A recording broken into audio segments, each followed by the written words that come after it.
On the night the Harmattan wind thinned like a sigh, my mother-in-law smiled across our table and served suspicion with the stew.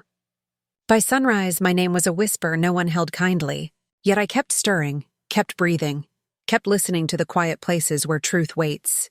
This is how one dinner, planned with care and courage, untangled lies without a shout, and gave us back our home, our laughter, and a way to sit together again. At last, stay with me, friend. Like, subscribe, share, and comment. Listen through the end to hear wisdom restore trust and peace. I remember the color of that season. The dust was the color of old gold, and it blew in from the north each morning like a careful broom. We call that wind the Harmattan. It dries the air until your lips crack, and even your shoes sound tired when they cross the yard. In that light, our house looked like a gourd laid on its side, round and plain, with a soft shine from the hands that had polished it for years. I had married Daniel after the first rains of the year.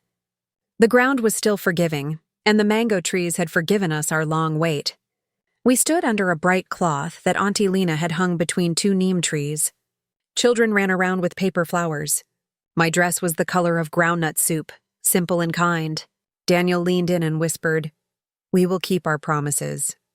That was all. He did not say big words. He said the words that fit in a pocket and do not fall out when you bend to pick up the day. His mother, Mother Grace, placed her hands on our heads and prayed. She had a face that people trusted, the kind of face that looks like an open door. Her eyes were calm. When she raised her voice to bless us, even the goats near the fence stood still. "May you sit at one table," she said, "and may your words be warm bread." The elders clapped. The sun leaned toward evening, and I thought, with a heart that swam in light, that peace could be simple.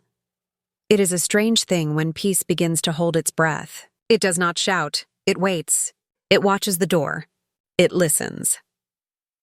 In the first months after our wedding, I learned the rhythm of our days. We woke early before the birds had tested their voices. I tied a cloth over my hair, rinsed rice under cool water, and cooked millet porridge with a pinch of salt. The pot would hiss and settle. The house would smell like a promise you can taste. Daniel would sit on the stool by the window, bend to tie his shoes, and tell me the plan for the day. He built furniture with his hands, steady and patient. I sewed and kept a small stall for cloth and thread in the market. Mother Grace lived 2 streets away, in the old house with the blue door and the guava tree. Her yard was neat. She kept her brooms in a line, as if they might walk off if not arranged with care. She would visit us most afternoons. She never came empty-handed. Sometimes she brought okra from Uncle Ben's farm. Sometimes blocks of shea butter wrapped in wax paper. When the light fell soft across our table, she would sit and ask, "What did you cook today?" Her voice was like a steady drum. I learned to answer with respect, because respect is a bridge that never loses its strength. "I made rice and beans, Mother," I would say. Or, "I made stew with garden eggs." She would taste and nod. She would smile at Daniel and ask about the legs of the chairs he was shaping, about the joints that hold when time pulls at them. He would answer with pride, and I would pour her more water. At first, everything was quiet, almost too quiet. When I told my friend Ruth about it, she said, "Quiet can hide a lot. Keep your eyes soft. See everything." She learned this from her grandmother, and her grandmother learned it from the women who raised the first roofs after a great storm. I kept my eyes soft. The first small stone rolled down the hill one afternoon in early dry season. The streets were powdered with dust. I had brushed and swept, wiped every cup, and washed the tablecloth. The stew on our stove was rich with onions, with a handful of ground peanuts that I had roasted low until they smelled sweet. Mother Grace came early that day. She ran her hand along the edge of the table and smiled. "You clean well," she said. Then she lifted the lid of the pot and inhaled. The stew looks good." I smiled and said, "Thank you, Mother." When Daniel came in, she turned and looked him over like a tailor steadying a measure. "Daniel," she said, "you have lost a little weight." She said it lightly, like a leaf set down by the wind. Daniel laughed and said, "It is the heat and the work." She did not answer him. She turned to me and said, still smiling, "Do not be afraid of oil, my dear. A lean pot calls a lean man." I heard the first quiet creak of a door I did not know was there. I kept stirring. I did not argue. Later that evening, after she had gone, I asked Daniel, "Do you think you are losing weight because of my cooking?" He took my hands and told me no, that he was proud that we were careful and wise with what we had. He said, "She will adjust. She loves me. She will learn to love you." I listened.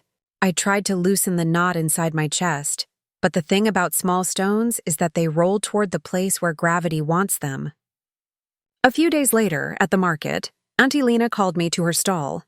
She sold dried fish, tied in neat bundles, their eyes like little moons. "Child," she said with a worried look, "I heard you served stew without enough meat to Daniel." "Meat builds a man. Do you need me to talk to someone?" Her voice had no sharpness. It was a soft worry, the kind that mothers carry. I felt heat rise in my face. "We eat well, Auntie," I said. "We eat what we have. Daniel is strong. He works hard." Auntie Lena's mouth made a line as if she wanted to hold a different sentence behind her teeth. "I only ask," she said. "A mother worries when she hears." "Hears from whom?" I asked. My voice was gentle. It had to be. I did not want to set fire to dry grass. She looked down at her hands. "It is small," she said. "Do not mind me." I said nothing more. I bought 2 fish and a handful of peppers. I walked home slowly, counting my steps. 1, 2, 3, breathe. 1, 2, 3. Remember the promise. Keep your words like warm bread. In the evenings, I would sit with Ruth near the baobab tree. That tree had seen everything. Children climbed its roots as if they were steps for small feet. Ruth would peel oranges with a knife that looked like a smile and hand me the pieces. "You are quiet," she said one night. "Tell me." I told her about the small worry. I told her how it had a new voice every day. Ruth listened and then told me a story, the kind that folds into your pocket and opens later when you need it. There was once a woman who kept a calabash by her door to collect dust. Every day she would sweep the dust in. One day a child asked her, "Why don't you throw it away?" The woman said, "I am saving it to build a hill so I can see far." The child said, "You can also climb a tree." Ruth smiled. "Do not collect dust, Amma. Reach for a higher view." I nodded. Wisdom walks with friends. The days moved. The sun walked its wide circle. We ate, we worked, we prayed, we slept. Trouble made its home in tiny corners. At the next family gathering, the air thick with the smell of grilled plantains, Mother Grace stood and told a story about old days. People laughed and said yes. She had a gift with stories. Then, in the middle of a sentence about family pride, she glanced toward me, and her voice changed just a little. In those days, a wife did not hide things. It was like a thin line drawn on a white cloth. Some people might not have seen it. I did. "What do I hide, Mother?" I asked later, when the others were washing plates and the evening was its own kind of song. I did not ask to accuse. I asked to understand. She looked at me with a face of water, clear on the surface, but moving underneath. "You are young," she said. "You will learn." A few days after that, when I went to pay for rice at the shop, the owner asked, "Are you still saving for the family cloth?" I blinked. "What family cloth?" He looked surprised. "Your mother-in-law said you are saving, but do not want to contribute yet." I thought you knew. I did not know. We had not spoken about any cloth. I paid for my rice. I walked home thinking of the guava tree in her yard and how it bears fruit even when no one praises it. When I asked Daniel about the cloth, he was as surprised as I was. We went at once to see Mother Grace. She sat on her stool, sorting beans. The guava tree shook a little, and a bird flew out. "Mother," Daniel said with care, "did you speak about a cloth I have not heard of?" She looked up and smiled. "Oh, that. It is a small thing. The family wants to order cloth for the festival. I told them you would give later when you are ready." "But you did not tell us," I said. "Must I tell you everything?" she asked. The words were soft but had a stiff spine. "It is only good to tell us when it involves us," Daniel said, trying to bridge a river with his voice. "So we can plan." She shrugged and went back to her beans. "Plan then. It is only cloth." When we told Auntie Lena we would be happy to help with the cloth, she sighed with relief. "I did not want to think badly of you," she said. "I am glad you have chosen to be open." I swallowed that sentence like a bitter leaf. After that, a new small story appeared every week. Once, it was about how I had refused to send food to a cousin who was visiting, but I had sent food, wrapped it myself. Another time, it was about how I had shut the door too quickly when an elder came to greet me, but the door had been caught by the wind. I began to feel like a pot left on low fire. It does not boil over. It does not sit cold. It trembles with heat that never finishes. I looked for answers in the slow places. I watched the way morning light crawled down the blue door of her house. I watched how she placed the broom on the wall, how she measured salt with 2 clever fingers. I watched how her voice rose like steam when she told a story to someone else about me, and how it fell when she turned to meet my eyes. You might ask why I did not confront her at once. Why I did not knock on her door in the middle of a rumor and say, "Mother, why?" But I had been taught by my grandmother that when the ground is cracked, you do not pour the whole calabash of water. You pour a little and wait. You look at the path that water takes. Then you pour again. If you pour too fast, you lose both water and path. One afternoon, I went to her with a basket of oranges. "I peeled them for you," I said. "They are sweet." She looked at the basket and smiled, then asked me to sit. We spoke about the weather, about the woman whose baby came early and strong, about the school that needed a new roof. Then I took a deep breath and said, "Mother, people hear different stories about me.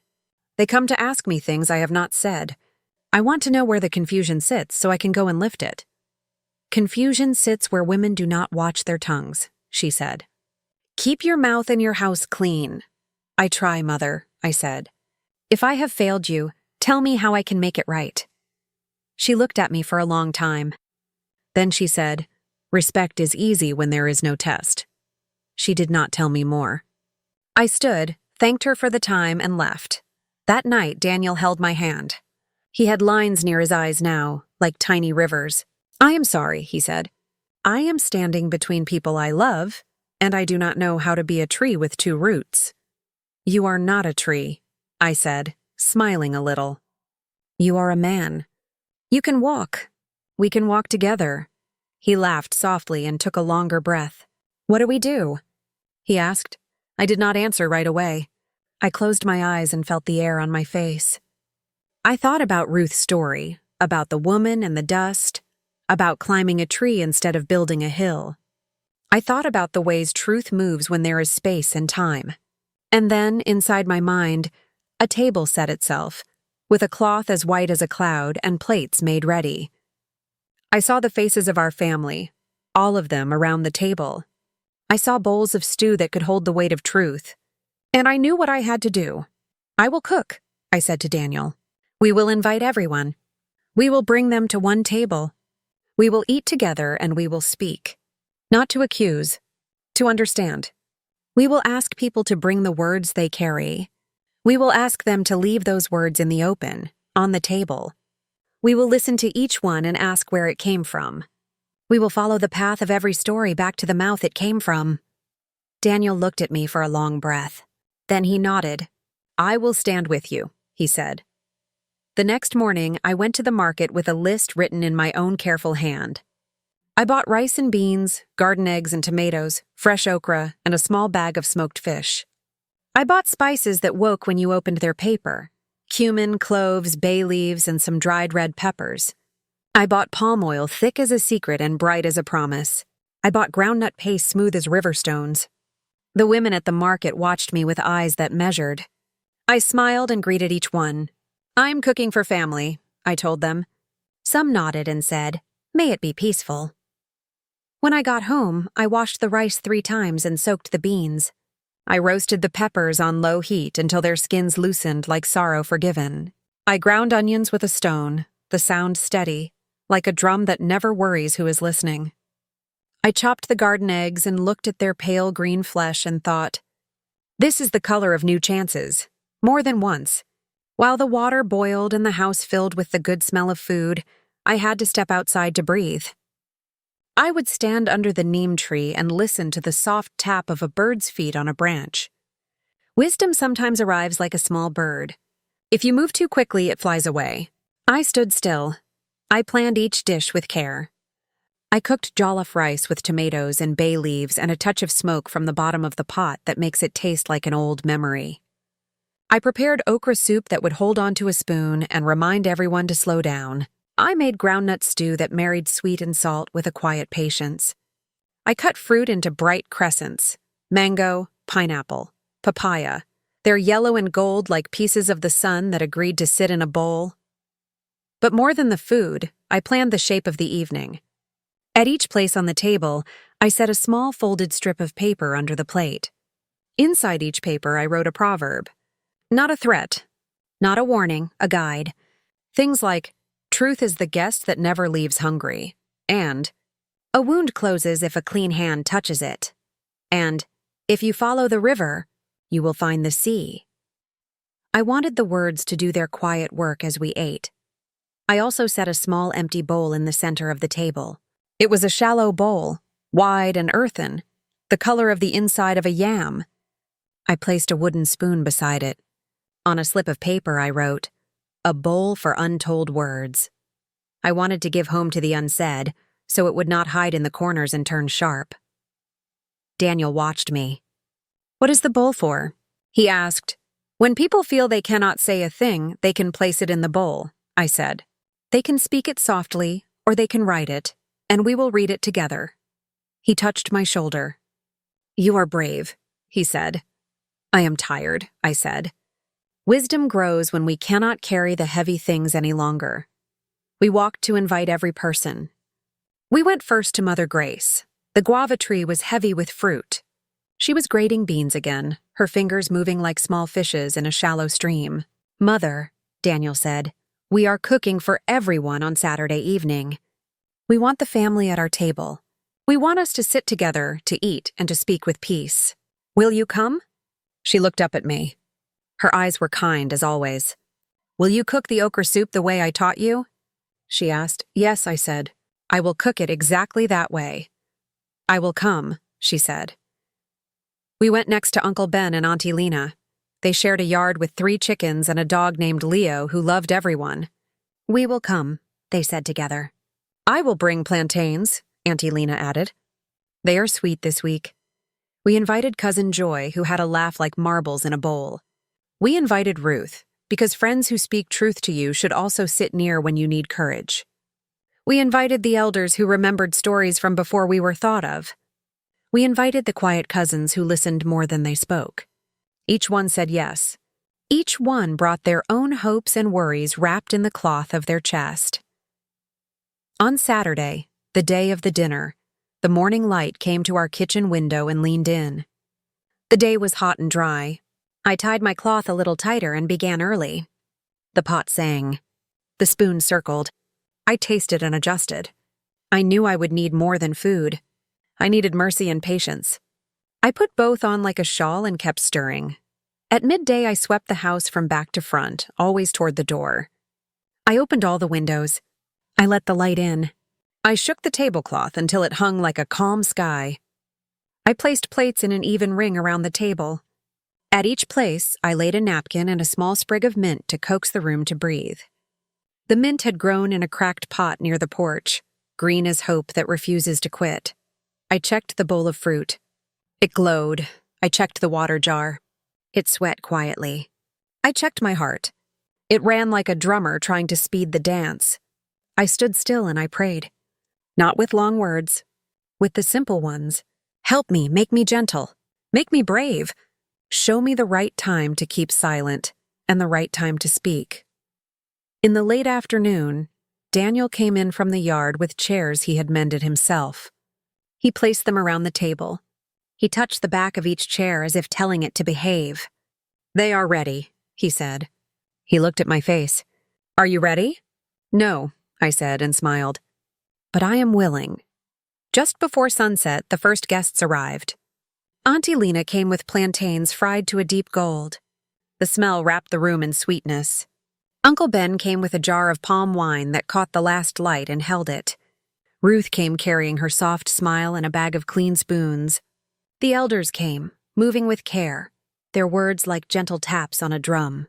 Children slipped around legs like little fish in a busy river. The house filled with greetings. Then, the blue door opened again, and Mother Grace came in.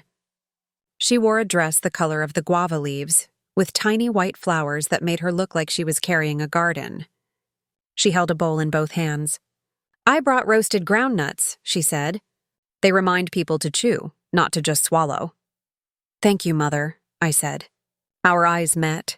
For a moment, I fell into her gaze and saw something I had not given enough room. I saw fear. Not loud fear. Not the kind that rushes like a flood. A thin fear. The kind that moves into the corner of a heart and tells it that it has been forgotten. I looked away and told myself not to judge. We are all carrying something. We all sat at the table. The room hummed with the soft sounds of people making a circle. I stood, lifted my hands a little, and invited everyone to look at me. My voice wanted to run away, but I held it gently and spoke. "Family," I said. "Thank you for coming. I have cooked with love. I have prepared your favorite things. I have written some of the old words we know, words that help us remember who we are at our best. Tonight we will eat. We will not argue loudly. We will not make a fire that burns more than it warms. We will open our hands and let the truth sit on our palms, like we have nothing to hide. If there are words that are hard to say, this bowl will hold them." I pointed to the shallow bowl in the center of the table. I saw a few eyes light with interest. I saw a few others narrow, like someone testing a rope with their hand. Daniel reached under the table and took my hand for a breath, then let go. We began to eat. The rice tasted like the harvest we were thankful for. The okra soup made a small string between spoon and bowl, and the children laughed at it. The plantains were sweet, and the groundnuts made all the sounds you want to hear. We passed plates and stories. For a while, we spoke about things that did not hurt, who planted yams that reached past a knee, who found a hen that had lost her way, who remembered the song of a nightjar. Then, as if a hidden drum gave a signal, the talk shifted. It happens this way at tables. Ears bend, eyes settle, words deepen. I took a breath. I did not want to be the first one to speak a hard thing. I wanted to make space, to show that I trusted them to carry truth with care. I leaned forward and read the proverb at my plate aloud. "A wound closes if a clean hand touches it." I looked around the table. "Who will offer their hand?" There was the softest pause. It changed the air like rain you are sure you smell. Then Ruth, brave as the small fires that light the path home, spoke. "I will begin," she said. "I have heard a story said about Amma. I have not repeated it to others, but it sat in my mind as a shadow. I want light to touch it. I heard that Amma refused to send food to a cousin who visited. Is that true?" I felt the room go quiet as a held breath. My heart knocked once hard, then settled. I said no, I sent food. I washed a bowl myself and filled it. I sent plantains and stew. I sent water. I will tell you the day. It was the day after the rain that fell so heavy the geckos ran for higher ground. I remember because the power went out, and we used candles to find the spoons. Auntie Lena looked at me, then at Mother Grace. "Who told me that story?" She asked, not with anger, but with a deep wish to understand. "Who told me that you kept food back, Amma?" I felt pain about it. I wanted to protect you, to teach you. "I thought you were not ready to manage a house." No one spoke. The guava leaf dress did not move. Mother Grace lifted her cup and took a small sip. "People speak many things," she said. I did not push. I did not point.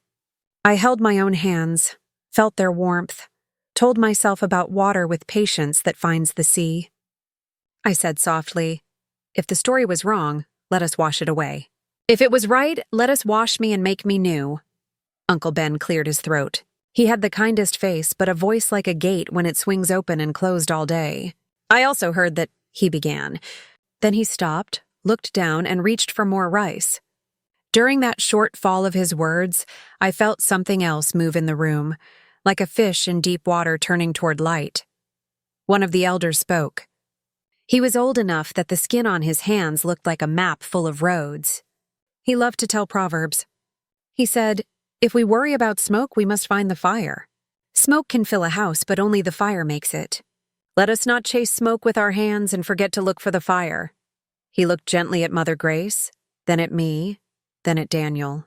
He was not accusing anyone. He was asking all of us to be better. I placed my hand on the wooden spoon near the bowl in the center. "If a story is hard to say, we can put it here," I said. "If a story is easy to say, we can also put it here. The bowl will not judge us. The bowl is only a place to hold what we are ready to see." Someone reached. I did not turn my head to watch whose fingers did the little work that changes many things. I did not want the bowl to be a place of pointing. I wanted it to be a place of relief. A folded paper went in. I stirred the okra soup and served more around. I smiled at a child who had turned his spoon into a boat. I listened to the sound the spoon made against the side of the bowl, the quiet, comforting clink. I let the bowl sit with its new weight. I wanted to show we could eat and tell hard truths at the same table, that our mouths could do both at once, taste and speak, and neither would poison the other. After a time, I lifted the folded paper from the bowl. I did not unfold it at once. I held it, let everyone watch me hold it so we could see that it did not burn my hand. Then I read it, slowly, so the words would not bruise. "I heard that Amma took the money meant for medicine and used it to buy cloth," the paper said. The words were plain. They were the kind that pushed the breath out of your chest. Daniel closed his eyes. I kept mine open. "No," I said to the table. "I did not. I know the envelope you mean. It was on the shelf near the door. It was the color of old paper. I put it inside the wooden box for safety because the door is not tight, and wind could carry anything away. The box is under the bed in our room." I stood. The house saw me stand. I walked to our room and returned with the wooden box. I set it on the table near the bowl, where everyone could see it. I opened it. Inside was the envelope, with the name written in a familiar hand and the amount we had agreed. I did not raise my voice. I did not speak extra words. I only opened the envelope, counted the notes, and placed them back. No one said anything right away. Sometimes silence is a drum. It calls the truth to dance. Then Cousin Joy put her hand to her mouth. "I told Daniel's brother that story," she whispered. "I did not mean harm." I heard it quickly from someone, and it felt true because every day I see people take what is not theirs. I was wrong to not ask. I was wrong to carry it in my mouth and make it heavier. "Who told you?" the elder asked, still gentle. She looked at the table. "I do not want to say," she said. "If you do not want to say," I said, "you do not have to. We will let the thing we needed to see show itself like a fish that comes to the surface when the water is calm." I saw Mother Grace's hand make a small circle on the tablecloth, like she was wiping a spot no one else could see. The movement made my heart go quiet and loud at the same time. I remembered the day I moved the envelope. I remembered how I had called out to Daniel, "I am putting this away," and how he had said, "Thank you," through the window while sanding a chair leg. I remembered a shadow on our door at that same hour.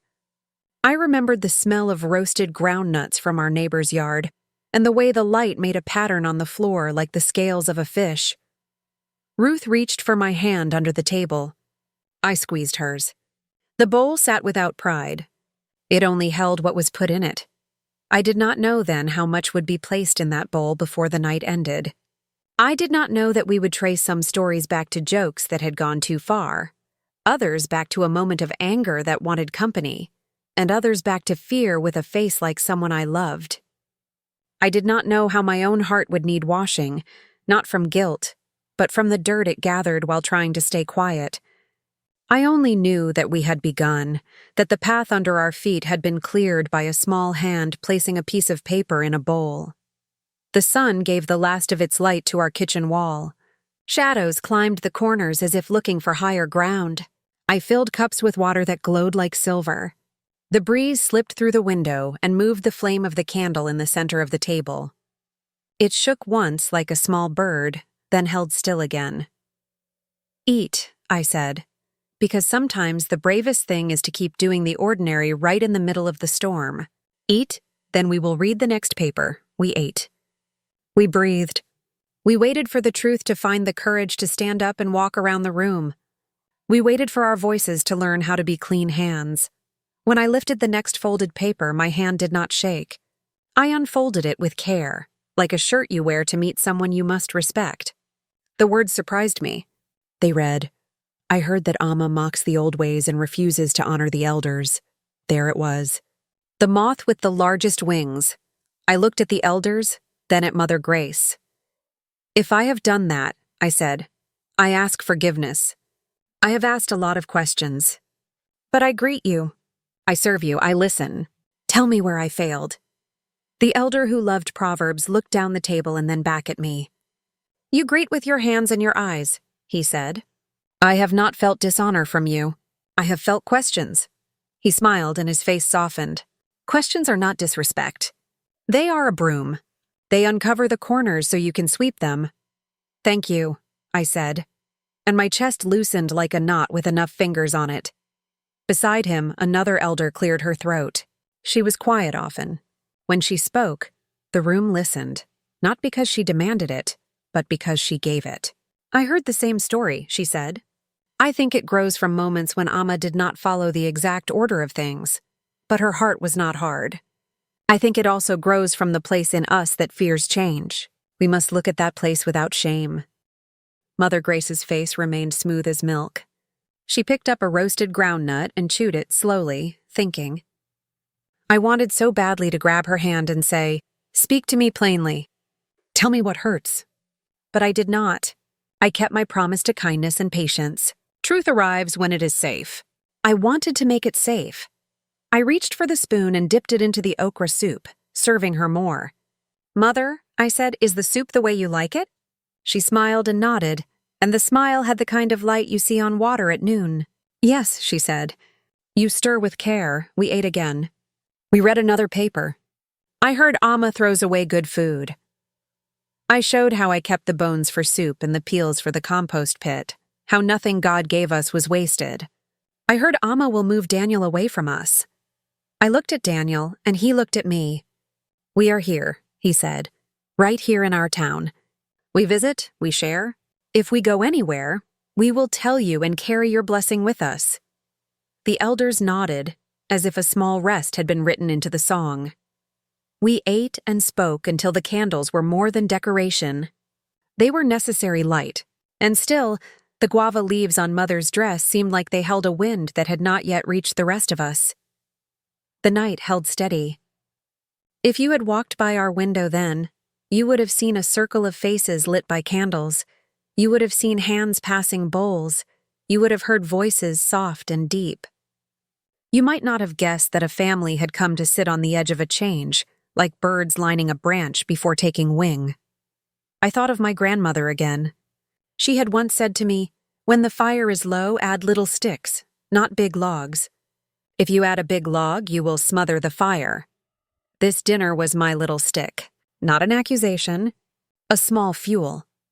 I looked at Daniel and saw the love he carried for both me and the woman who had taught him to tie his shoes, who had wiped his mouth after he ate garden egg stew as a boy. I knew he was sitting in a hard chair that night. It did not have a cushion. It did not have a place to rest his head. He held himself with honor. He was the soft line between two truths that needed a place to meet. After the last of the jollof rice found its home on the last plate, I lifted the bowl again. "If we have 2 more papers," I said, "we will read them and then rest." My fingers closed on one that felt a little thicker. I opened it. I read, "I heard Amma wants to sell the family cloth cabinet that belonged to Daniel's grandmother." I shook my head, gentle but firm. "No," I said. "That cabinet holds the smell of wood that has known hands for years. When I polish it, it is like I am speaking to the grandmother I never met. I would never sell it. I told someone that the termites had chewed words along its base, and I asked for help to save it." "Maybe that sounded like selling. Who did you ask?" the elder asked. I smiled because it was such an ordinary answer. I asked Mother Grace. She has the oil. She has the wisdom. All eyes turned toward her gently. She raised her chin by the smallest measure, then lowered it, then raised it again. She did not speak. Daniel's hands found each other on the table. He intertwined his fingers as if to remind them they were friends. I placed the final paper on the table, unopened. I looked around the circle. "We will read this and then we will rest," I said. I touched the paper like a priest touches bread. I opened it. The words were few. "I am afraid," it read. I looked at each face. I felt my own fear cozy up to me like a child who wants your lap. I saw other small fears climb into other laps around the table. Even the guava leaves seemed to hold their breath. I took a breath. I set the paper back down. No one asked, who wrote it? No one needed to. I felt a change, new as dawn. The room softened. The table grew a little wider to hold more than plates. I thought, yes, this is the true word we have been chasing. Not all the small stories with sharp edges. This soft word that hides and rules us. Fear. "Shall I put water on to boil for tea?" I asked. Because sometimes you must do a simple thing when something big enters the room, or your hands will not know where to go. "Please," the elders said, almost together. I rose, moved to the stove, and set the kettle. It sang as water moved toward heat. It is a beautiful sound. It sounds like something finding what it has longed for. Behind me, someone stood. A chair touched the floor the way a chair does when a person rises to either leave or speak. I turned slowly, holding the handle of the kettle like a person holds the hand of a child at the edge of a road. Mother Grace stood. Her dress fell in a calm green river to her feet.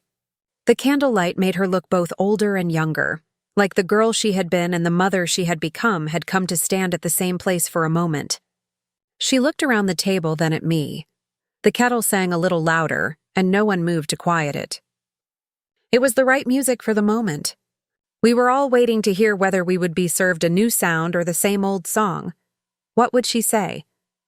What did she hold? What was the shape of her fear? What did she need from us? I held my breath, then remembered to let it go. She placed both hands on the back of her chair.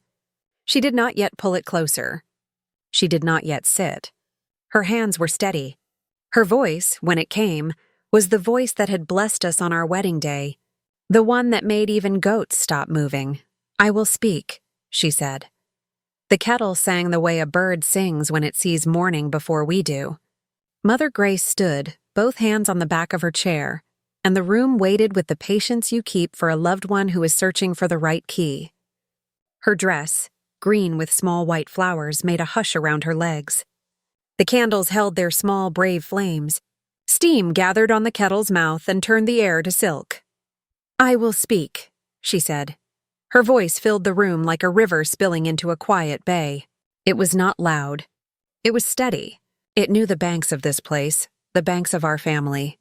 "I have held many words," she went on. "I have held them in my mouth until they tasted like something else. I have sent some of them away when I should have kept them home. I have pushed other words forward when they were not ready to stand. I did not do these things because I wanted harm. I did them because I am afraid," she paused. The kettle hummed.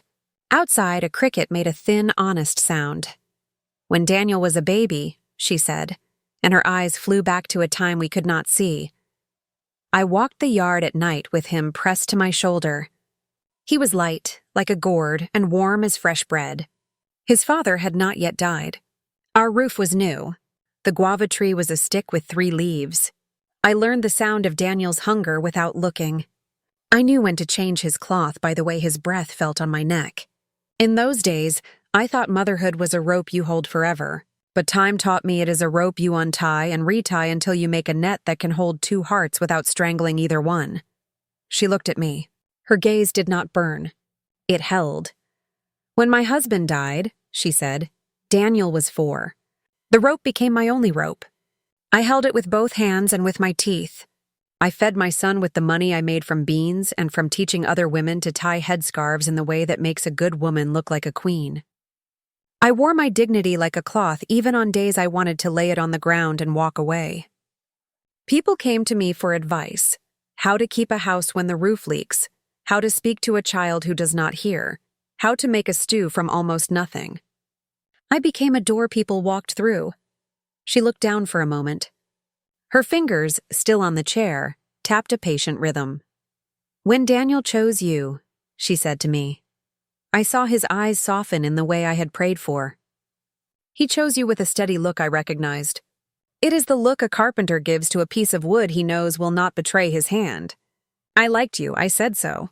I blessed you. I meant every blessing." Then one day, after your wedding, I sat in my yard and the breeze did not move the leaves the way I expected. People passed my door and did not stop as long. When they came in, their questions shifted. They began to ask, "What does Amma cook?" And not, "What did you teach Daniel to like?" They asked, "What is Amma's plan?" And not, "What is yours?"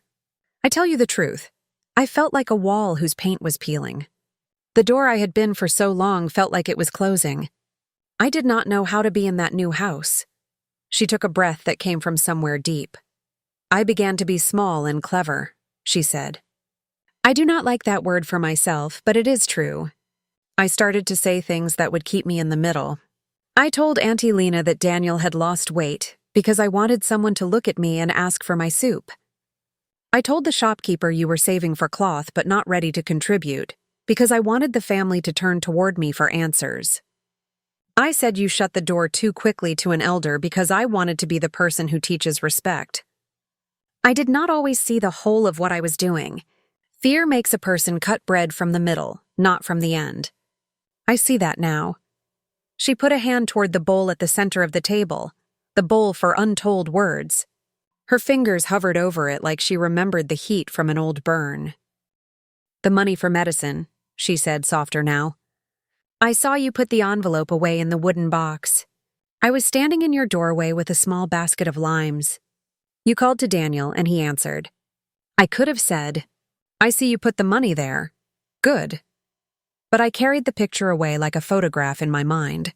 And later, when a cousin worried about medicine, I said, 'Watch the money.' I did not say you had stolen anything. I said, 'Watch.' But I must own what happened next. Those who heard me filled my space with their own fears, and soon the word 'watch' grew teeth.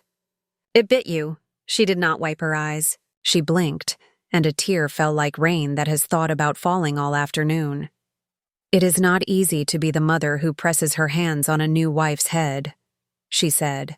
"Blessings are easy when you feel you will never be forgotten. But the wind changes." I did not feel safe.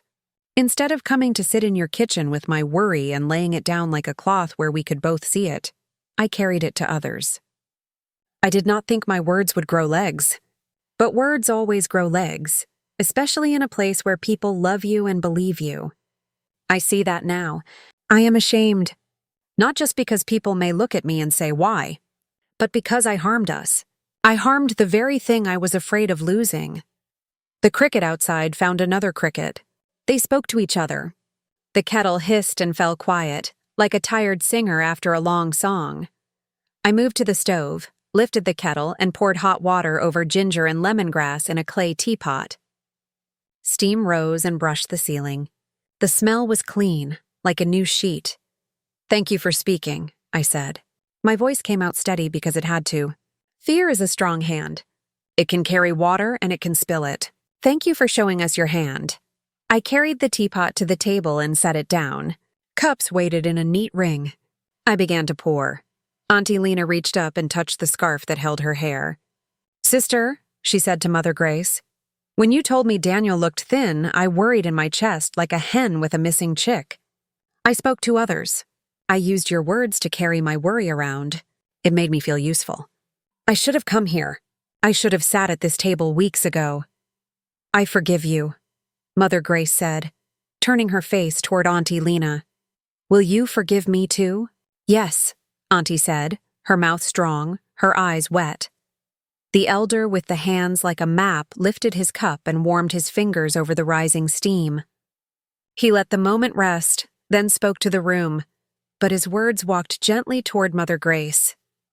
"A tree loves to be the tallest in a yard," he said. "When a new tree grows, the old tree thinks the sun has forgotten it. But the sun has not. The sun is big enough to touch both.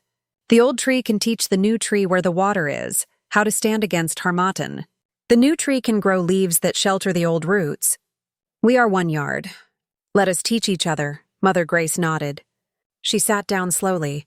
The chair accepted her weight without protest. I poured tea for her last, not because I wanted to delay her comfort, but because it gave me time to steady my own heart. Mother, I said, offering the cup with both hands, I cannot know your fear the way you know it. I can only hold it with you if you let me. Will you let me? When you doubt me, can you come to my door? Can you sit in my kitchen and tell me without bringing anyone else into our small room? She took the cup. The steam moved across her face like a veil and then dissolved. She nodded. I will try, she said. I will do it. And I will go to every person I taught to suspect you. And I will untie what I tied. I will say, I was wrong. I will say your name with respect again. The room exhaled. We were not finished, but we had begun to carry the load together. From the other side of the table, Cousin Joy's laugh appeared and then tried to hide itself. I am sorry, she said, covering her mouth, not to stifle laughter, but to keep her voice from breaking. I am laughing because relief tastes strange at first. It is like when you eat something bitter for many days and then someone gives you a sweet orange. Your mouth is confused before it is glad. We will let it be glad, I said. Uncle Ben cleared his voice. Let us follow the smoke to the fire, he said. Let us trace one or two of the stories to their start, so we can learn how not to step in the same holes again. I lifted the bowl for untold words. It felt different now, heavier not only with papers, but with the new promise in the room. May I? I asked with my eyes, and the elders nodded. I took one paper and opened it. I heard that Amma refused to give a seat to an elder who came to visit, I read. She kept sitting and made the elder stand. I looked at the elders. If I did that, I said, it would shame me. I try with all I have to honor you. Here is what happened. The door opened with a hard wind. The chair by the door slid and hit the wall. I stood to move it back and to reach for the extra seat behind the cabinet. Before I reached it, the elder said, Do not worry, I will not stay. I begged her to sit. She smiled and left. I baked bread that day to take to her and explain. Then rain fell fast and we did not go out for 2 days. I did not go the third day, and that is my fault. I let time grow a wall. The elder who had left that day was at the table, her eyes a warm brown. She nodded slowly. I remember the wind, she said. The door did its mischief. I walked away with the wind still in my hair. On my way home, someone greeted me and asked why I did not stay. I said, I will sit another day. I think the house was busy. But it is true, child, she said to me kindly, that the days grew around the thing like vines. I should have come back. You should have come. We both let the vines grow. The story needed a knife. We did not bring one. Then let us bring one now, I said, feeling a smile that did not need to be pushed. I am sorry for the delay. Will you come on Tuesday?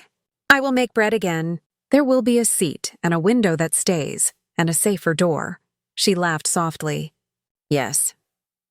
I placed the paper back in the bowl, and this time I poured a few drops of tea into it. Let the heat of this truth soften what is too stiff, I murmured. We opened another paper. I heard that Amma wants to change how we do our harvest prayers. I looked up, surprised. No, I said gently. I asked if we could add the names of women who have died in the past year to the prayer when we name our fathers and brothers. I asked because my grandmother taught me that the ground knows the hands that weed it, whether those hands wear a ring or not. I did not want to erase anyone. I wanted us to remember everyone. An elder smiled and ran her fingers over her cup. Then we will add those names, she said. You did not mock the old ways. You asked to hold them wider. We have room. Outside, a wind from the north touched the neem tree. It shifted its leaves like paper on a desk, the bowl filled with more papers. Some were small and direct. I heard Amma scolded a child in the market. I told the truth. The child had stepped into the road and a truck was near. My voice rose to pull him back into safety. His mother later thanked me. I heard Amma ignores greetings. I said I had started wearing a cloth over my ears on dry, hot days because the wind made a small whistling sound that troubled my head.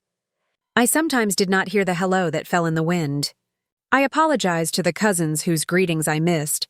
Then came a paper that sat heavier. I heard Amma wants to sell the family cabinet. We had read its sister rumor already, but this one was sharper. She said it is old and has no use. I shook my head again. No. If there is one thing I love in this house that I did not bring, it is that cabinet. When I open it, I feel the smell of years that learned kindness. I do not want to sell it. I want to save it. I turned to Mother Grace. I asked for your oil. Will you bring it? Will you teach me your way? She lifted her chin, and this time her eyes held something like a smile that began far inland and made its way toward us. I will bring it, she said. I will come tomorrow morning. We will rub the right oil into the old wood and make it shine. We will rub the right words into our old hurts and make them soft. Good, Daniel said, his first word since his mother began to speak. His voice was careful, like a hand on a sleeping child's back. Good. He set his cup down and rested his fingers around it. He looked at his mother, then at me, and then around the table. I need to speak, he said. We all turned to him. It is a beautiful thing when a man who works with wood learns to shape words with the same care. I love you, Mother, he said. You know that.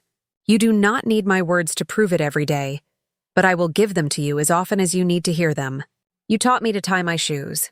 You taught me to wash my ears. You taught me to greet elders, to carry a chair for a tired old man, to greet with both hands. You also taught me that a man protects what he loves without causing harm. I love my wife. I love this home we are making. I cannot stand in a wind that wants to blow these two loves away from each other. I will not let that happen. So I say this. From today on, if something concerns our home, bring it to our door. Do not carry it to the market. Do not set it on the blue door for others to take. I will do the same. If I have a complaint or a worry about you, I will come and sit under your guava tree with it. We will speak our fear while it is small. We will not make it grow. He looked around the table, inviting others into the same way. Uncle Ben nodded. A boundary is not a wall, he said.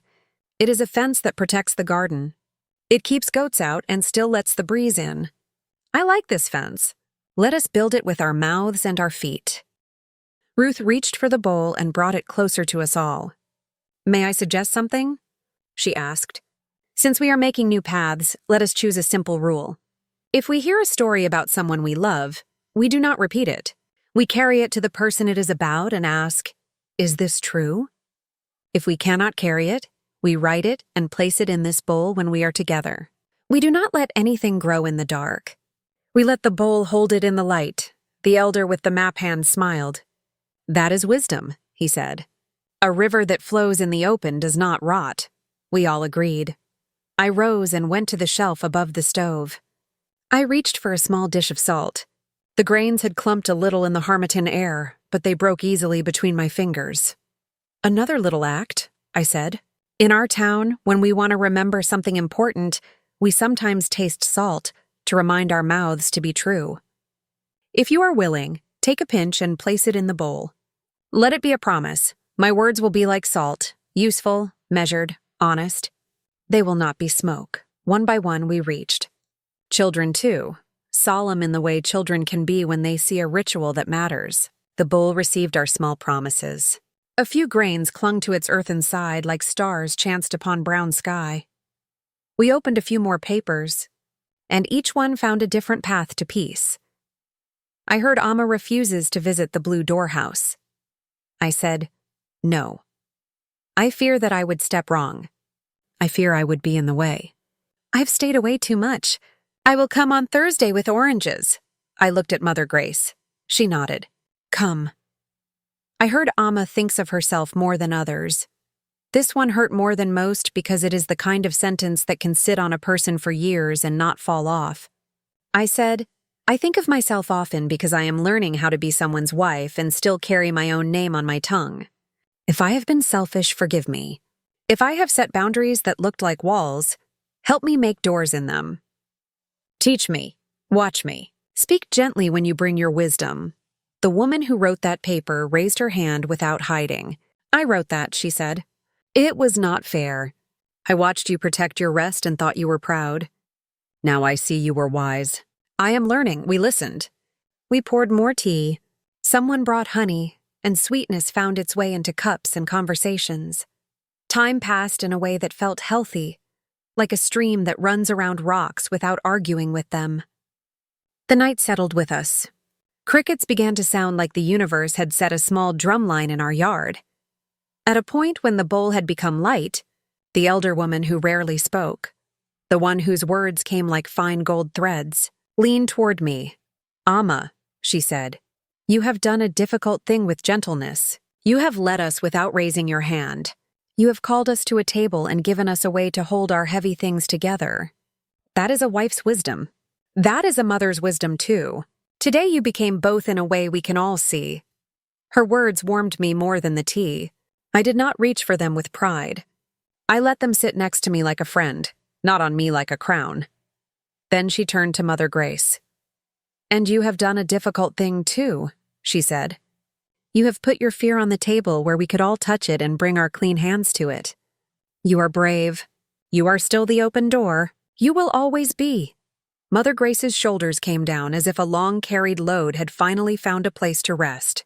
She touched the tablecloth, smoothing an invisible wrinkle. I am thinking, she said, about the cabinet and also about the cloth we will buy for the festival. If I may, Daniel, Amma, I want to say something practical. Please, I said. She smiled. Only with the corners of her mouth, the way women smile when they are about to propose something that will keep the roof on. Tomorrow, we will polish the cabinet together, she said. Let that be our first work. Then, we will go to the market together to choose the family cloth. Not because I do not trust you to choose, but because I want us to stand in the same light and look at the same colors. We will spend our money in the open. We will let our hands touch the same cotton. We will invite anyone here who wishes to come. Let our steps make a story others can tell instead of the stories I told. Yes, Daniel said quickly, his face bright with relief. Yes, I said. We will go as a small parade of peace. We laughed softly, because the picture of all of us walking in a long line through the market, carrying a cabinet, balloons, and a bowl, was absurd and sweet. We would not carry the cabinet through the market, of course, but we would carry what mattered. The night leaned toward late.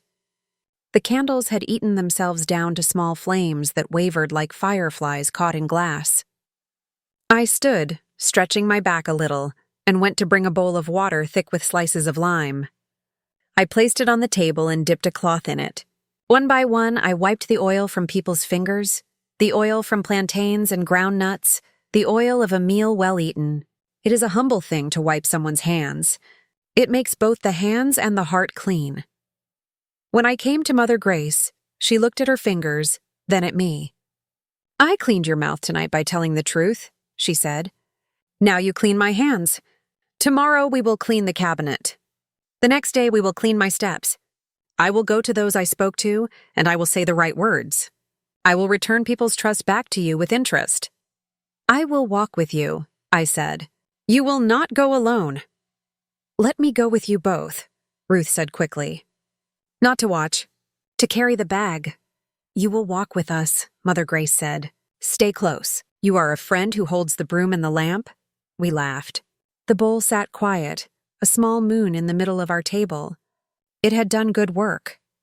Then the door opened with the breeze again, and for a moment my heart remembered the old rumor, the door and the elder. But this time the door behaved. It moved like something that knows it cannot make trouble tonight. Daniel rose and placed a wedge at its foot. Stay open, he told the door as if it could hear. I thought, yes. Let this be the lesson I carry to my heart too. Stay open. We began to clear plates. Children fell asleep on mats, their mouths sweet with mango. The elders stood slowly, we hugged.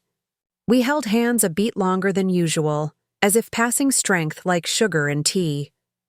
At the threshold, under the door that had learned its manners, the elder with the map hands faced us all one more time. He lifted both hands, palms up, in the simple gesture our people know, a blessing without words. He then spoke. "Justice is not a stick," he said. "It is a balance. Tonight we put truth in the pan until it weighed as much as the harm. We did not smash the scale. We watched it settle. Remember this way. Remember this table. Amen," many said softly. Not because we were in a meeting of church. Because we needed agreement to hold our good new way in place. When the last person had stepped into the night, I stood near the window and looked out. The sky was full of small, familiar stars. Somewhere a drum spoke slowly, like a man telling his wife about his day in well-chosen words. The guava tree's leaves shone a little under the moon. The yard smelled faintly of mint and fried plantains, a fragrance that says family has been here. Daniel came to me and wrapped his arms around my shoulders. We stayed like that, two people who had spent their courage and found they still had some left.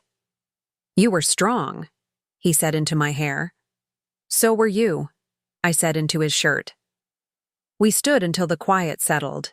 Then I moved, because work was not yet done. I took the bowl for untold words and carried it to the porch. I poured its tea-softened papers into the small pot where we had planted mint. The papers dissolved against the dark soil, and I pressed them down, making a soft bed for new roots. "Let our old false words feed our new true ones," I said.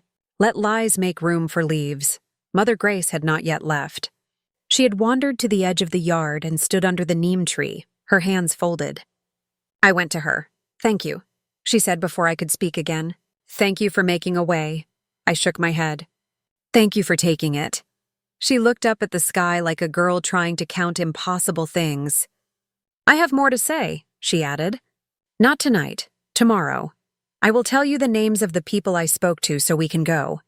I will tell you the exact words I said so that I can unsay them. This is hard work unweaving. But my hands know how to unweave cloth. My mouth will learn to unweave mistakes. We will learn together," I said.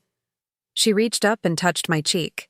It was not a mother's touch to a daughter she had known from birth. It was a woman's touch to another woman, equal in respect. It felt like a small opening in the earth after rain, a place a seed might rest. In the kitchen again, while Daniel washed plates in water that had gone silky with soap, we spoke in low words about tomorrow. "In the morning," he said, "I will bring the cabinet out to the porch so the light can fall on it. The termites made maps along the bottom. We will follow them with oil and with a small knife." "Bring your tools," I said, smiling. "I will bring cloths. Mother will bring the oil. Uncle Ben will bring a story. Ruth will bring patience. We will gather. And after," he said, "we will go to the market together. We will walk the long line of cloth shops. We will touch cotton until our hands remember the first cloth we bought for our wedding. We will stand in the same light," I said, remembering what Mother had promised. "Let that be the beginning of our new habit. Stand in the same light." He nodded. He rinsed a plate. The plate squeaked under his fingers the way clean does when it is honest. We slept that night in a house that felt both the same and changed. The mats were the same. The fan turned and made its small, determined wind. But there was more space in the air. Words had moved from corners into the open. The roof felt taller. The darkness felt like a blanket, not a threat. Before I closed my eyes, I whispered a small prayer. I asked for help to be brave again tomorrow. I asked for words to work like balm, not like knives. I asked for my steps to be light and strong. Morning would ask for proof. We would give it with our hands, our feet, our mouths. We would take our truth to the blue door and to the market. We would make our dinner's work walk in daylight, and we would begin with a cabinet, a cloth, and a mother whose fear had learned to speak its own name. At dawn, the air held its breath the way a house does just before guests arrive. The harmattan still owned the season, but morning had its own mercy. The light was thin and gentle. Dust rested on leaves like a soft shawl. In the quiet, I could hear the small rustle of a lizard testing the warm side of a wall and the slow sigh of our old cabinet as Daniel and I lifted it. He had his hands under one side. I had mine under the other. The wood was heavy with years and the hands that had polished it. It was the good kind of heavy. It felt like being trusted. "Steady," Daniel said. "Steady," I answered. We carried the cabinet to the porch, where Light walked easily across the floor. The boards of the porch creaked a little under the weight. We set the cabinet down on a woven mat to keep it from scratching itself against the world. The mat smelled like sun. The cabinet smelled like stories: linseed oil, old cloth, a whisper of mothballs, and smoke from fires that had cooked 1,000 meals. Termite lines ran along the bottom like a faint map to a place you should not go. Daniel knelt and touched one. "They did not reach the heart," he said. "They made trouble where trouble is easy. But the core is strong." I sat on a low stool. I held a clean cloth. My hands wanted to hurry. My grandmother's voice rose inside me and set me right. When a thing is old and faithful, you do not rush it. You greet it and thank it before you work. "Good morning," I said to the cabinet quietly, the way a person greets a child that has slept through the night. "We will care for you." Footsteps sounded on the path. I looked up. Mother Grace came toward us with a small smile and a basket on her arm. She wore a simple wrap and a plain blouse, the kind you wear when your hands are ready to work. The basket gave off the deep scent of oil, the bright scent of lemon, and the green breath of fresh leaves. "Good morning," she said. "Good morning," I said back. She set the basket down and unfolded a cloth from the top. Inside lay a tin of oil the color of warm honey, a small knife with a blunt nose for lifting bad wood gently, a brush with soft bristles, and a handful of lemon peels. She held up the lemon peels and smiled. "My mother used these to wake lazy wood," she said. "They tell the old wood to remember its shine." We gathered close. Daniel fetched a small bowl of warm water. Together we began. "Small circles," Mother said, showing me with her own hand on the cloth. "Do not press hard. Let the oil do the work. Let the wood drink. We are not forcing a promise into it. We are reminding it of one it already made." I watched her hand. It moved like a quiet song. I copied her. My circles were clumsy at first. My cloth caught where the wood was thirsty. But patience is a teacher with a soft voice. Little by little, the surface changed from dull to almost light, from almost light to something like a memory returning. The lemon peels lifted the dry, tired smell and left a fresh sweetness that made me think of new sheets hung on a line. Daniel used the small knife to lift the ridges where termites had tried to write their names. He did it like a father untangling a child's hair, careful, tender, steady. He did not try to erase everything. He knew that old things are not made beautiful by removing every mark. He knew that dignity comes from caring for what remains. "Where did this cabinet come from?" I asked, because stories help hands work better. Mother Grace's eyes softened, and her mouth found a shape it had not used in a long time, a remembering smile. "My husband's mother bought it from a carpenter who traveled with his tools in a donkey cart," she said. "He slept under trees and woke with birds. He made joints so tight the years had to ask permission to enter. Your grandmother, Daniel's grandmother, saved for a whole year to buy it. She kept her best cloth in it. She kept letters in it. She kept an old prayer mat in the bottom drawer for days when her knees needed a soft bed to talk to God." She reached for the top drawer and pulled it out. It came easily until the last inch, then stuck with the small sound that old wood makes when it wants attention. She jiggled it gently, not with force, but with respect. It slid free. In the back of the drawer, under the paper lining, we saw a corner of something that did not belong to the wood. It was the edge of a folded paper, browned with time. I looked at her. She looked at me. "Let us see," she said. She lifted the paper with the careful fingers she used on the tiniest stones when she sifted beans. She unfolded it slowly. We leaned in. The writing was delicate, the ink faded but brave.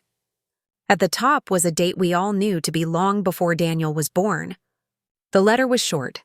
It said, "To the woman who will one day grease this wood and keep it safe, if you have come to this drawer, you are now in my family. Welcome. This cabinet holds more than cloth. It holds a way. It holds patience. It holds the smell of our food and our soap, and the small secrets that are only goodness. A child's drawing, a ribbon, a letter that arrived late and still mattered. If this family forgets how to listen, call them to one table. Put a bowl in the middle. Give them food and ask them to put their heavy words down where you can all see them. Do not shout. Keep stirring. Tell the truth. It will take the time it takes, but it will work. May your hands be blessed. May your tongue be gentle. May your ears be open. May your door be a door, a kosua, who looked after this cabinet before you. I felt the hair on my arms rise like grass in a sudden breeze. Daniel laughed low and full, like a drum that has heard the right rhythm. Mother Grace held the paper to her chest, then passed it to me. She knew, I said. She knew how to make a path where feet needed to walk. She did, Mother whispered. I remember her hands. They were small and sure. Daniel pointed at the cabinet. No wonder it feels like a friend, he said. Its wood has been listening all along. We placed the letter on the shelf under the window where the light could love it. Then we returned to the work. Oil, circles, lemon, knife, lift, brush, breathe.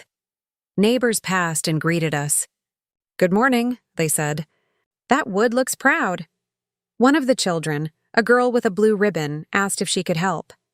I gave her a small piece of cloth and showed her the place near the back where small hands could do no harm.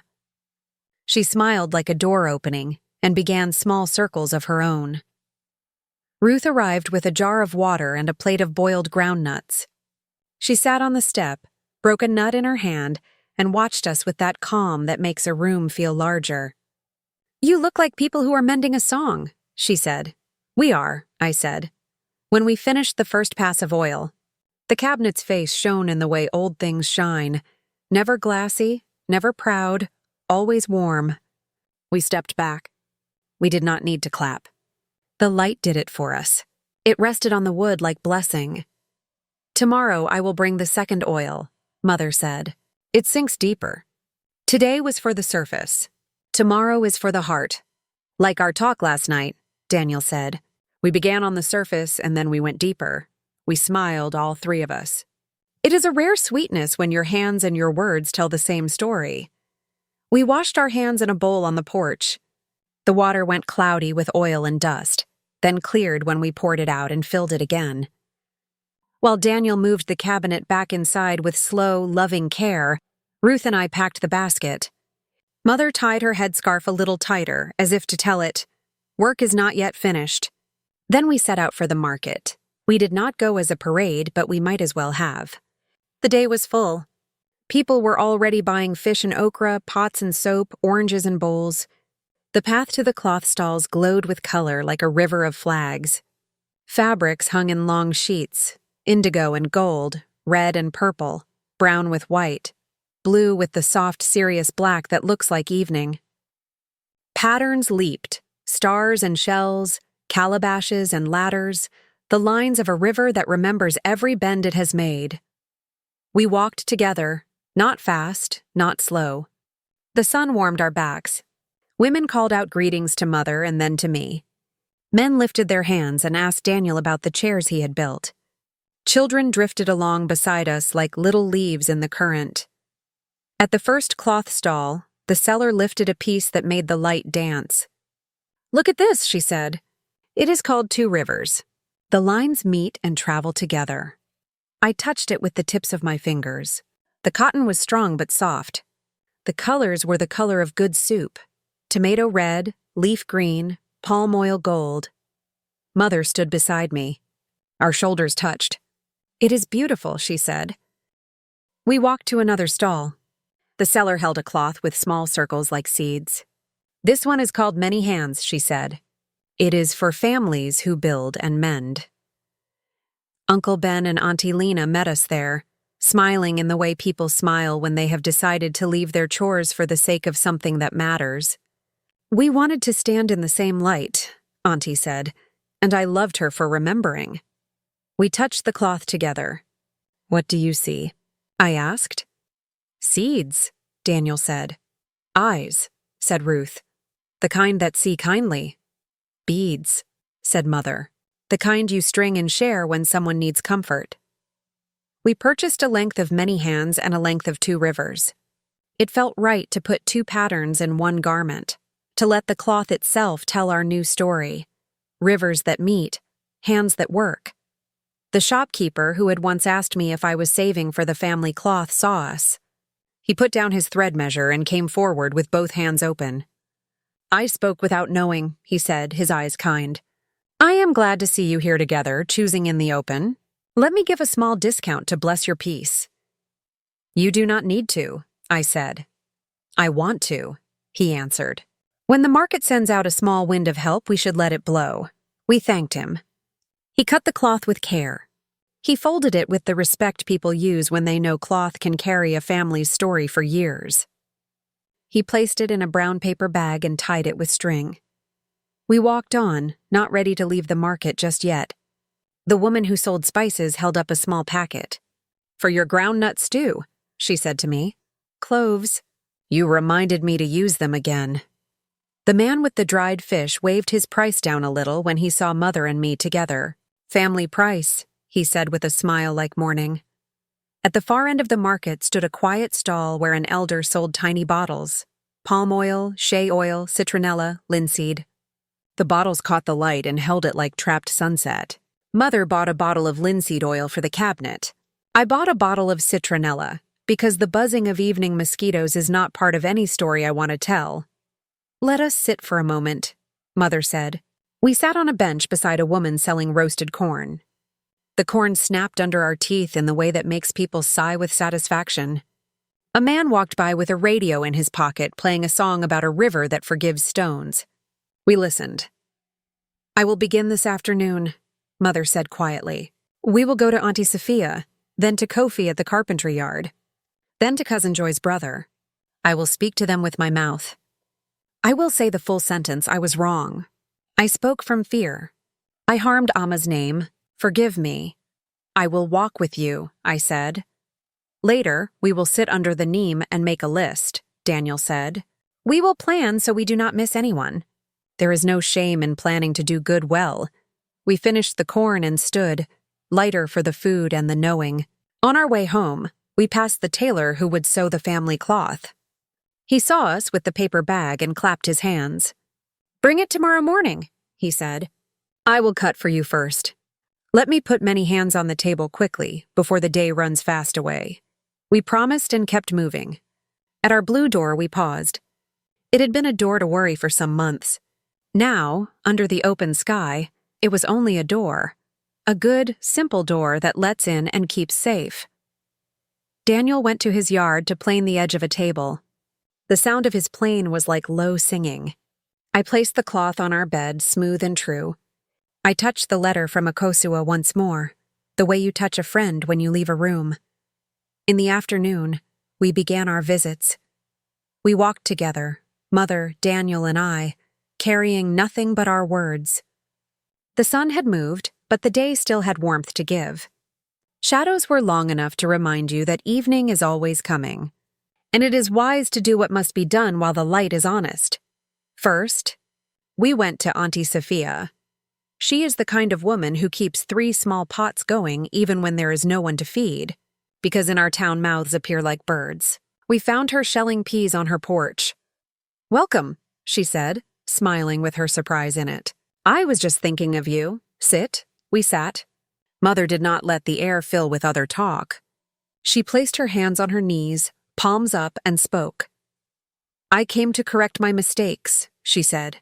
"I feared being left behind and spoke words that made Amma seem careless. It is not so. I spread my fear on the path instead of carrying it into her kitchen and setting it down where we could both see it." "I ask your forgiveness." Auntie Sophia put her peas aside. She looked at Mother, then at me, then at Daniel. "I forgive you," she said. "I also repent. I took your worry and sewed it into a bigger cloth.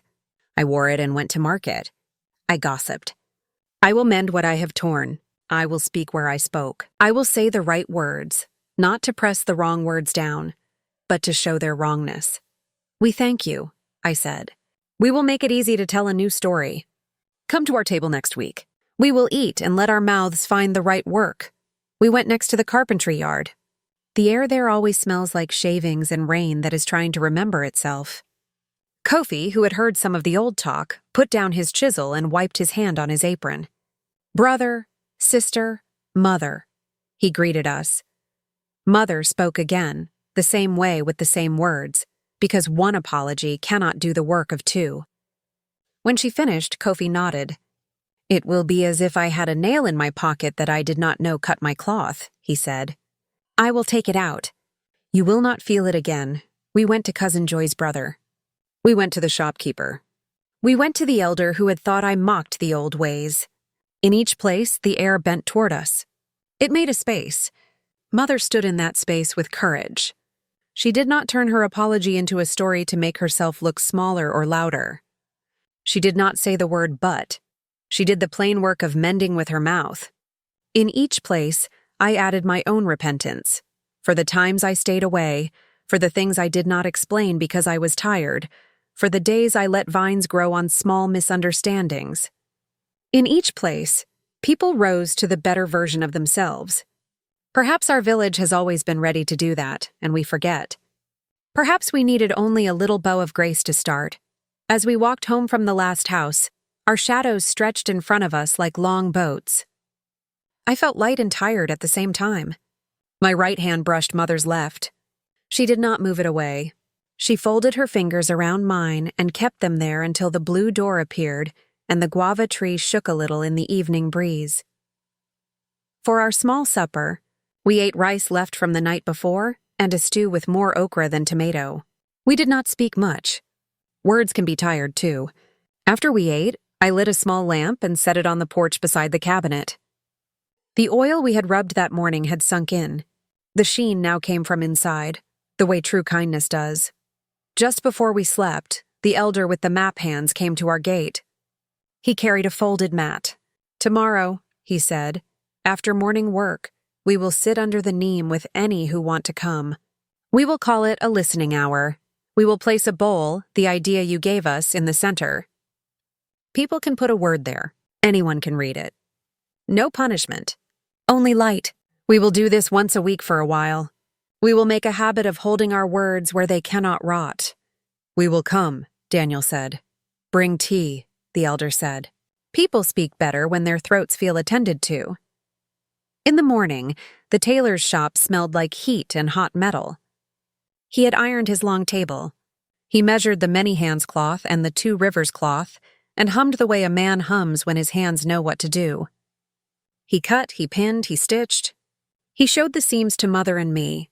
The seams were strong. The patterns met and married with dignity.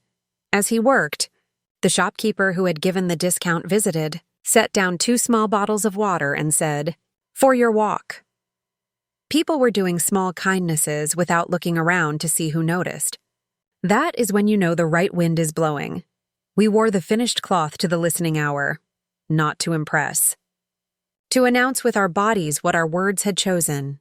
The square under the neem tree filled with people whose feet had learned the path overnight. The elder placed a simple earthen bowl in the center on a folded cloth.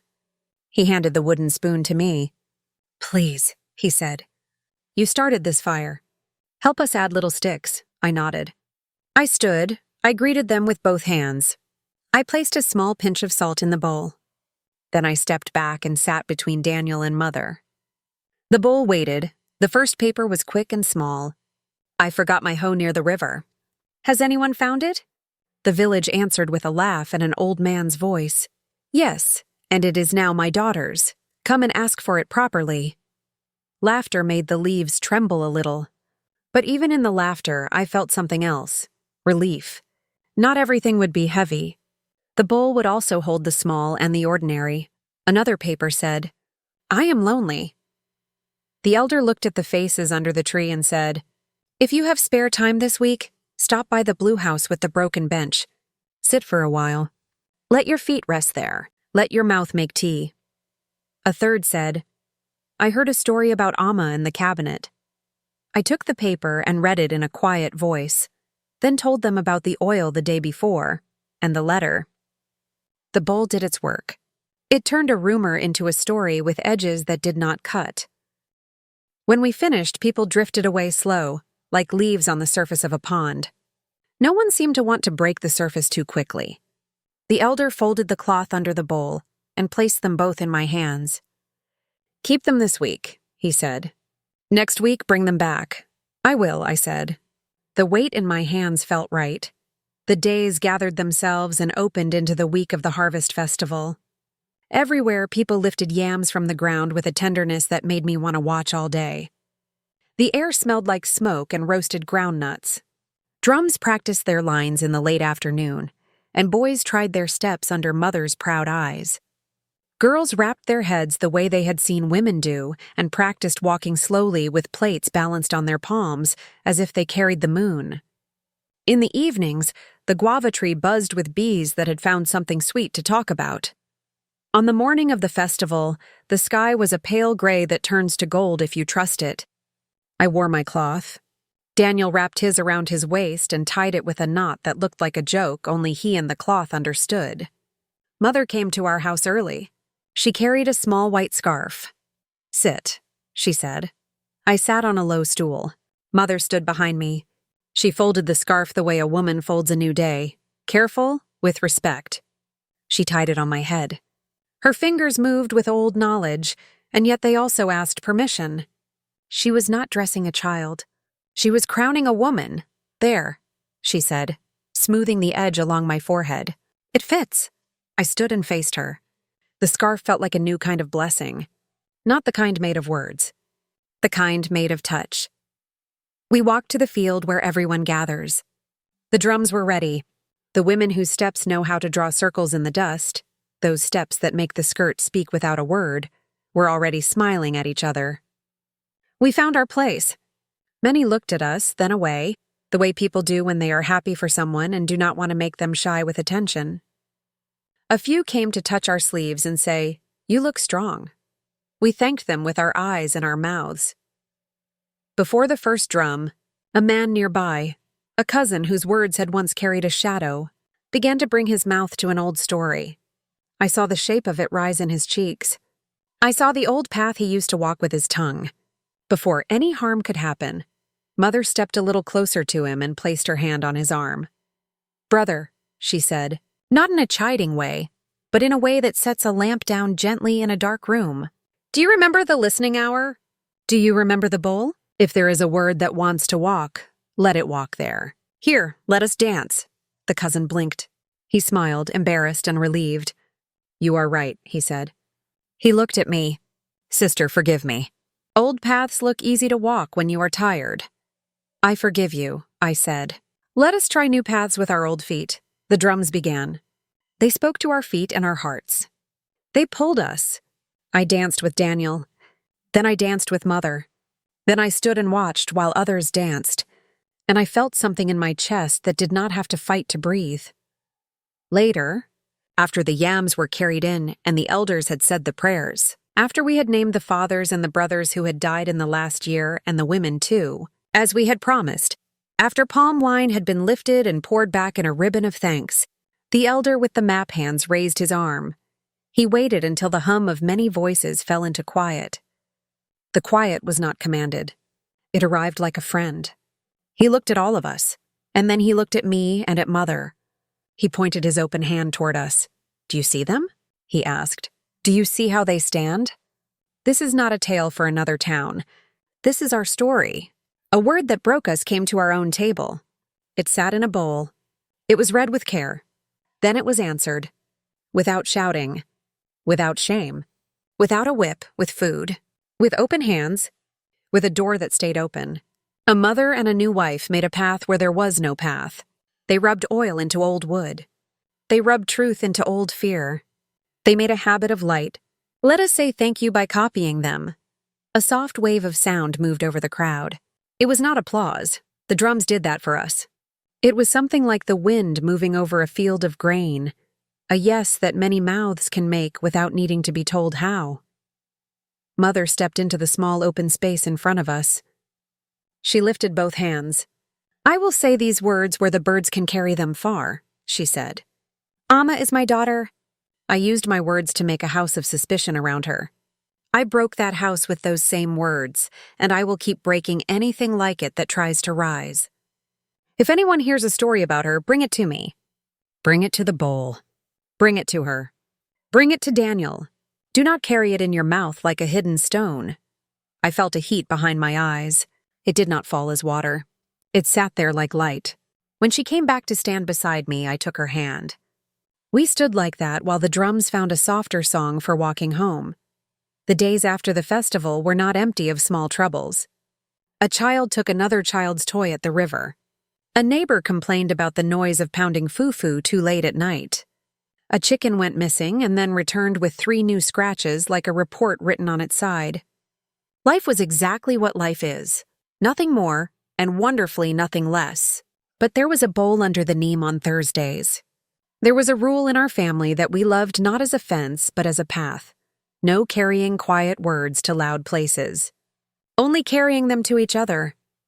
The cabinet in our living room glowed with a quiet pride. People commented on it. It looks like it remembers the day it was born, they said. We would smile and tell them about the lemons and the oil, about small circles and not pressing too hard. Sometimes when the house was full of sunlight and no one needed me for a moment, I would open the top drawer and read the letter again. I would touch the corner with a finger, not to claim it, but to say thank you to the woman who wrote it for me before I arrived. One afternoon, while Daniel was in the yard shaping a curve on a chair back, and I was mending a seam along the hem of a child's skirt for the woman at the blue house with the broken bench, Mother knocked and came in. "Come," she said. "We are going to see an old friend." We walked to the far edge of town, beyond the last house with a straight fence, to where the path becomes sand and the sand becomes field. An old woman named Abina lived there. She had a laugh that made you think of a string of beads. She had told me once that she married a man who loved to listen, and that listening had made all the difference. Her house smelled like pepper and soap that had been cut into bars and left to dry on a rack. We sat on her porch. The world around us was quiet in the way a world gets quiet when it is full of cicadas making a small, far sound like a whisper of rain. "I wanted to show you something," Abina said. She opened a box under her chair and took out a bowl. It was the same shape as the listening bowl, but it was older. The rim had a small chip that made it look like it had once almost learned to fly. "My mother used this," she said, "to collect words before they became trouble. When I saw what you did, I went and found it. It had sat for years with paper clips and buttons and a nail without a head in it. Now it holds words again. I wanted you to know that old good ways are not lost. We put them down sometimes. We can pick them up again." She placed the bowl in my hands. It felt like home. "Thank you," I said.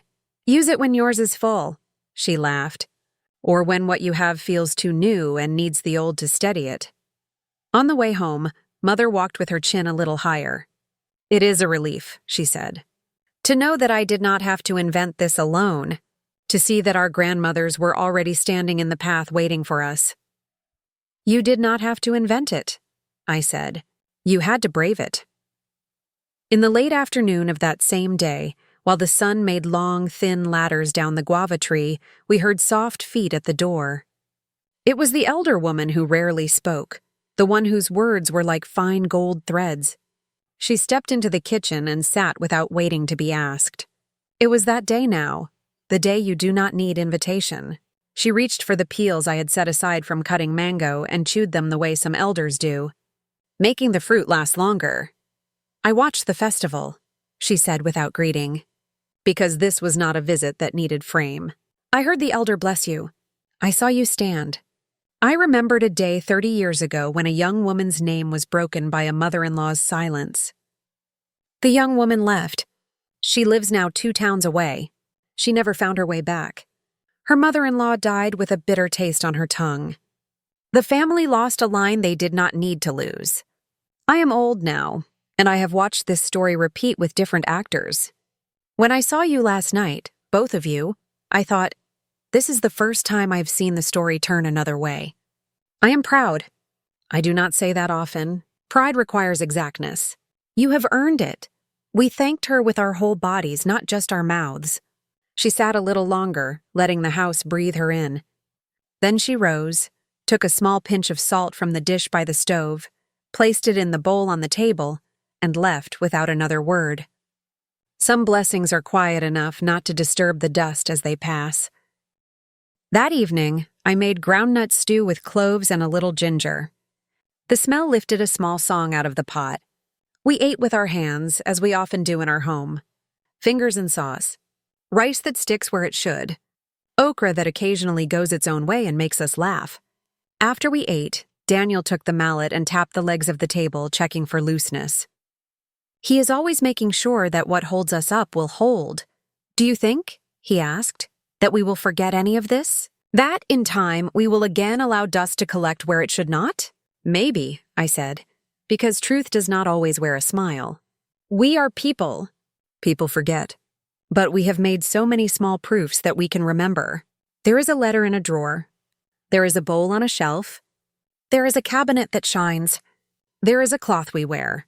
There is a day of the week when we sit under a tree. There is a door that stays open. There are hands that know the shape of apology. He nodded.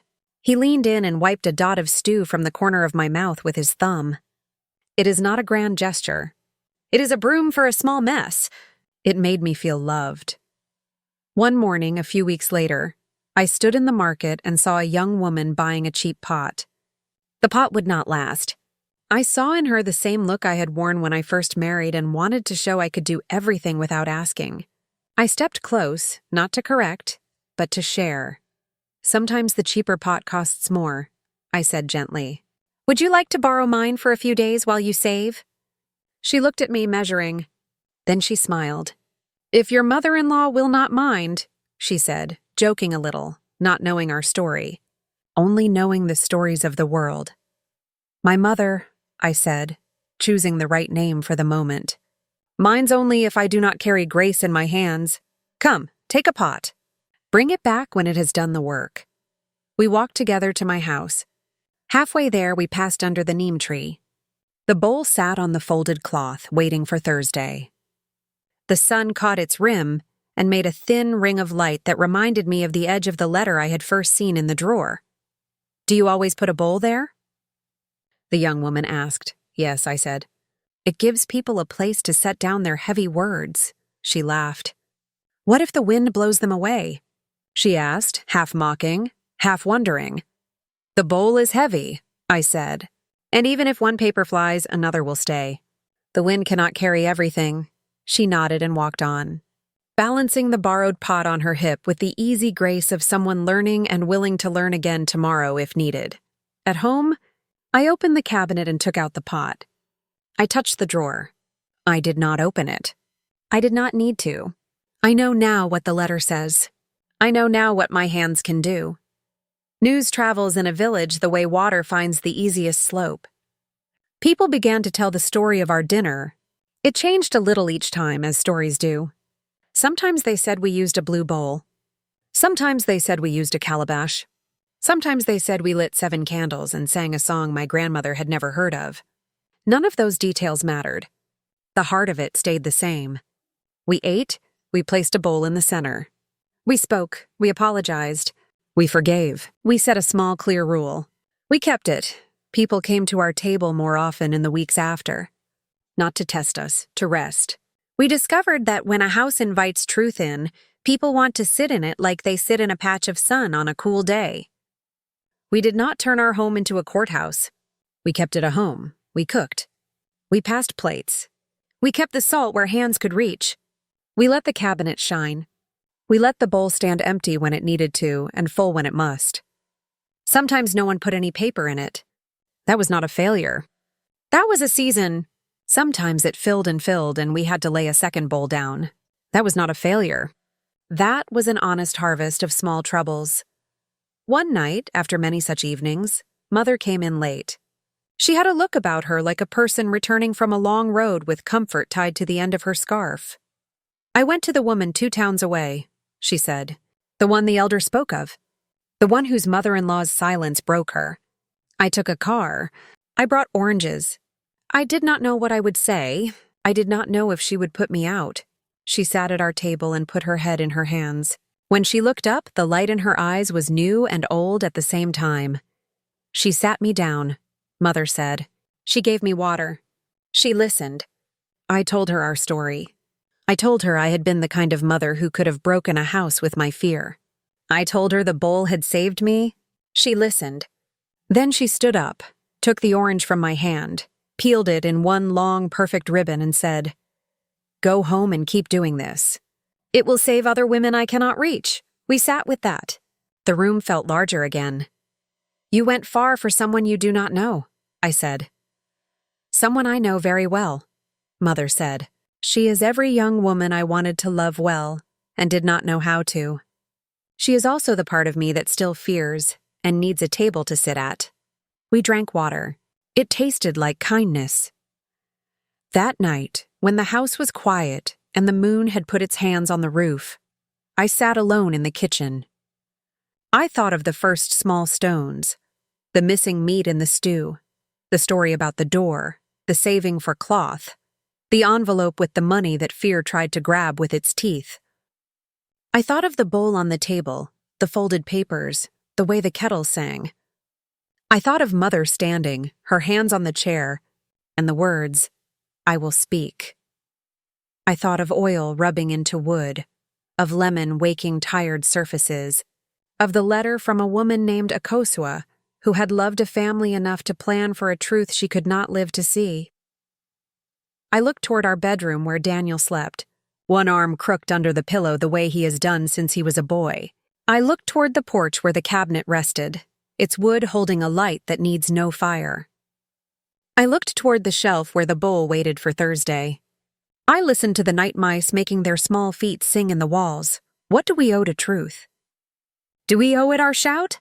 Sometimes. But mostly I have learned we owe it our patience. We owe it food and a seat. We owe it a place to land without being hunted. We owe it a bowl. You might ask, did justice happen? Did the scales settle? I say, look at our table. People came full of smoke. We found the fire. We did not beat it with our hands. We did not run from it. We fed it with the right wood, a confession, a boundary, a proverb, a cup of tea, and it became the kind of fire that warms a house instead of burning it down. Weeks later, when we walked through the market in the new cloth, an old woman I did not know touched my sleeve and said, "Your mother-in-law used to come here and have the last word. Now she comes and leaves room on the table for another word. That is more beautiful than your cloth." Then she smiled and added, "But your cloth is very beautiful." I laughed with her. "Thank you," I said. Sometimes late in the afternoon, I walk to the blue door house with a basket of oranges. I sit with Mother under the guava tree. We shell ground nuts. We do not always talk about important things. We talk about the woman whose goat had twins, about the way children grow out of shoes in a single rain, about the good miracle of a tomato that refuses to be watery even in the long harmattan. Every now and then we lift our eyes and meet, and the look says everything. Thank you. I am still learning. I am still here. So are you. On a day when the sky was the color of old cotton, a young bride came to my stall. She asked about thread. She asked about oil. She asked about silence and speech without asking, because need has a way of asking without words. I told her a story. I did not say, "Do this." I said, "We put a bowl in the middle of the table and invited truth to sit." She nodded. Sometimes that is enough. Sometimes the person you love must invent her own ritual. Sometimes she must borrow yours. Sometimes she must wrap a scarf with her own hands. Tonight, as I set the table for our simple meal, I placed the bowl in the center, not because there was something heavy waiting to be said, but because I wanted to honor the way that one dinner had changed us. The bowl, the salt, the clean cloth beneath it, these things reminded me that wisdom lives in small, repeatable acts. Justice, too. It is not always a ceremony. Sometimes it is the way you pass the plantains, or the way you open a drawer to show an envelope that the wind did not carry away. Daniel came in and kissed the top of my head. The kiss was a small thing. It felt large. He sat.